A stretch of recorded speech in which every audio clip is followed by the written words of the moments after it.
और उस habeas corpus की पिटीशन में आपको बच्चों की कस्टडी दी जाएगी। सुप्रीम कोर्ट ऑफ पाकिस्तान ने कहा है दी जाएगी। तो जब सुप्रीम कोर्ट ऑफ पाकिस्तान कह देती है कि आपको कस्टडी दी जाएगी, तो इसका मतलब है कि आपको कस्टडी मिलेगी। अस्सलाम वालेकुम। ऐसे तमाम केसेस जहां पे बच्चों की कस्टडी के हवाले से लिटिगेशन जो है वो पेंडिंग होती है बिफोर द गार्डियन कोर्ट, और वालदा या वालिद सेक्शन 491 क्रिमिनल प्रोसीजर कोड 1898 के तहत जो पिटीशन मूव की जाती है, जिसको हेबियस कॉर्पस की पिटीशन कहते हैं, वो मूव करते हैं, हाई कोर्ट जाते हैं और हाई कोर्ट कहती है कि जी आप गार्डियन कोर्ट में जाएं, आपका मामला वहाँ पेंडिंग है, गार्डियन जज के पास ये जुरिस्डिक्शन है, वो मेरिट्स पे आपका केस सुन के जिसको कस्टडी देनी है वेलफेयर ऑफ माइनर्स को देखते हुए और बाकी जितने फैक्टर्स हैं उनको जांचते हुए कस्टडी उसके हवाले कर देगा।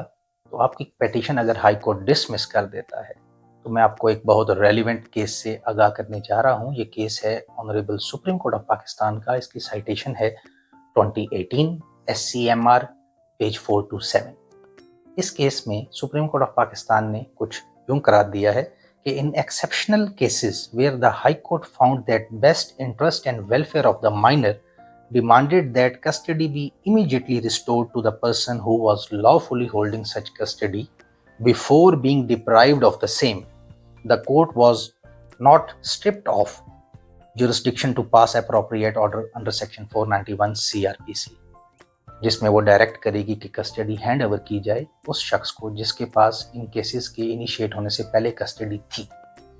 तो अगर आपका केस गार्डियन कोर्ट में पेंडिंग है, तब भी एक्सेप्शनल सर्कमस्टांसेस में आप हेबियस कॉर्पस की पिटीशन फाइल कर सकते हैं, और उस हेबियस कॉर्पस की पिटीशन में आपको बच्चों की कस्टडी दी जाएगी। सुप्रीम कोर्ट ऑफ पाकिस्तान ने कहा है दी जाएगी। तो जब सुप्रीम कोर्ट ऑफ पाकिस्तान कह देती है कि आपको कस्टडी दी जाएगी, तो इसका मतलब है कि आपको कस्टडी मिलेगी। आपने करना जस्ट ये है कि आपने वो एक्सेप्शनल सर्कमस्टांसेस प्रूव करने हैं। केसेस के इनिशिएट होने से पहले कस्टडी आपके पास थी, कोई धोखाधड़ी के नतीजे में झूठ बोल के किसी इलीगल डिजाइन की वजह से वो कस्टडी आपसे एडवर्स पार्टी ने हथिया ली है। अगर आप बच्चों के वालिद हैं, तो अगर बच्चों की वालदा ने वो कस्टडी हथिया ली है, तो अब आप एग्रीव्ड हैं। आपने प्रूव करना है कि किस तरीके से कस्टडी आप इंजॉय कर रहे थे और वालदा ने क्या कह के किस इलीगल डिजाइन के तहत ये कस्टडी हथिया ली है।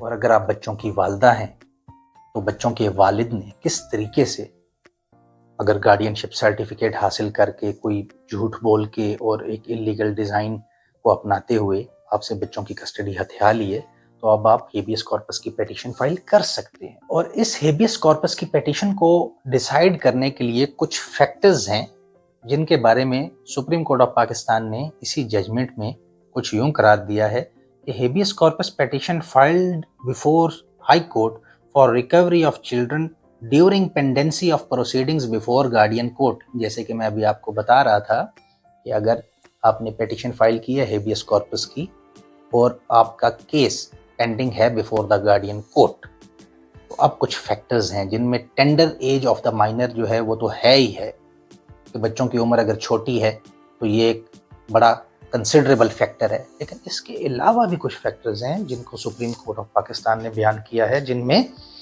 Best interest and welfare of the minor है, बच्चों की बेहतरी किसके पास है। Procedural hurdles and lethargy of the system, ये बहुत इंपॉर्टेंट पॉइंट है। हमारे सिस्टम में जो लिथार्जी, जो सुस्ती अटैच है हमारे सिस्टम के साथ, कि अगर कस्टडी आपके पास थी और अब हेबियस कॉर्पस की पिटीशन अगर आपकी डिसमिस हो जाती है, कस्टडी आपको नहीं मिलती, तो गार्डियन कोर्ट में जाने के बाद जितना अरसा, जितनी एफर्ट्स, जितना पैसा और जितनी एनर्जीज आपको सर्व करनी पड़ेंगी, इस लिथार्जिक सिस्टम की वजह से उन सारों को कंसिडर करना है जज ने। Delays in finalisation of such matter, जितना टाइम लग जाएगा उन केसेस को डिसाइड होने में। Handicaps that the mother suffered, अब खातून को अपने जिन्स की वजह से जिन हैंडीकैप्स यानी जिन माजूरियों का सामना करना पड़ता है हमारे सिस्टम में, उन चीज़ों को कंसिडर करना है। फाइनेंशियल एस्पेक्ट्स की वजह से जिन माजूरियों का सामना इस वालदा को करना पड़ सकता है, उनको कंसिडर करना है। और urgency to take appropriate measures, ये सबसे इम्पॉर्टेंट है। किस चीज़ की urgency?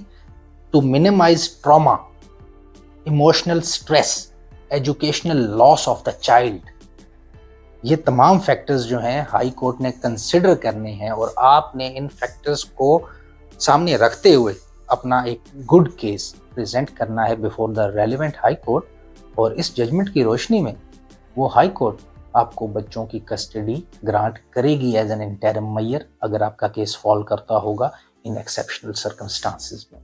Thank you so much.